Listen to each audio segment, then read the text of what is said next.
USA और रसिया के बीच काफ़ी लंबे समय से टेंशन का माहौल है ओवर यूक्रेन। तो कैसे हैं आप लोग? Welcome to the formal update. अगर कम शब्दों में इस टेंशन की वजह को जाने तो जैसा कि आप सबने NATO North Atlantic Treaty Organisation का नाम सुना है, जिसके अभी 30 मेंबर कंट्रीज हैं।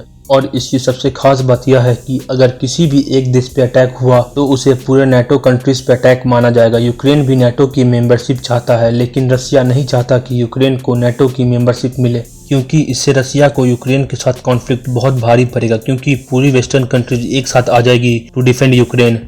नेटो ने रसिया की वार्निंग को पूरी तरह नज़रअंदाज करते हुए कहा है कि अगर यूक्रेन नेटो की मेंबरशिप चाहता है तो उसे मेंबरशिप जरूर मिलेगी।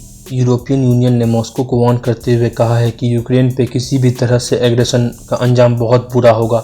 नेटो ने यूक्रेन की नेटो मेंबरशिप को एश्योर करते हुए कहा है कि रसिया कभी भी यूक्रेन पे अटैक कर सकता है। रसिया और नेटो के बीच टेंशन काफ़ी बढ़ गए हैं। रसिया यूक्रेन के साथ अपने बॉर्डर्स पे मिलिट्री बिल्डअप बनाए हुए है, अपने combat troops, tanks, drones, aircrafts के साथ।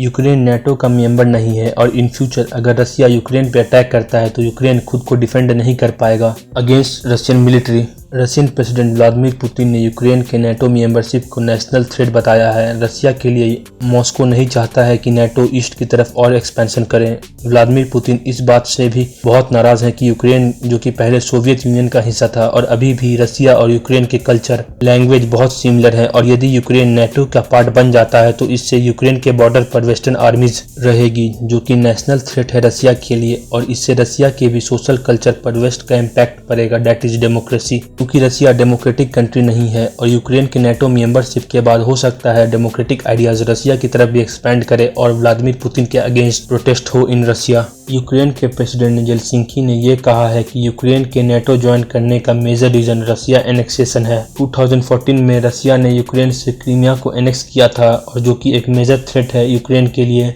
मॉस्को ने न्यूक्लियर मिसाइल डिप्लॉय करने की बात कर दी है नियर यूक्रेन बॉर्डर, अगर कोई भी एक्शन रसिया के सिक्योरिटी के अगेंस्ट हुआ तो। यूएस इंटेलिजेंस का दावा है कि यूक्रेन के बॉर्डर पर 1,75,000 रशियन ट्रूप्स डिप्लॉयड हैं और चांसेस है कि by the end of January 2022 Russia would start invasion of Ukraine. Experts का ये भी मानना है कि रसिया यूक्रेन पर अटैक नहीं करेगा और मिलिट्री बिल्डअप कर रहा है ताकि वो नेटो को वार्न कर सके यूक्रेन के मेंबरशिप के लिए। यूएस, नेटो और यूरोपियन यूनियन ने रसिया को वार्न करते हुए कहा है कि अगर रसिया ऑफेंसिव हुआ तो रसिया पर बहुत स्ट्रिक्ट इकोनॉमिक सैंक्शन इंपोज कर दी जाएगी, जिससे रशियन इकोनॉमी कोलैप्स हो जाएगी। यूएस अकेले $3 बिलियन यूक्रेन को प्रोवाइड करता है फॉर सिक्योरिटी असिस्टेंस, और यूएस ने नेटो को यूक्रेन में मिलिट्री प्रेजेंस बढ़ाने की सलाह दी है। उम्मीद है आपके लिए यह वीडियो यूजफुल रहा होगा। अगर वीडियो पसंद आया तो इसे लाइक करें और चैनल को सब्सक्राइब करें।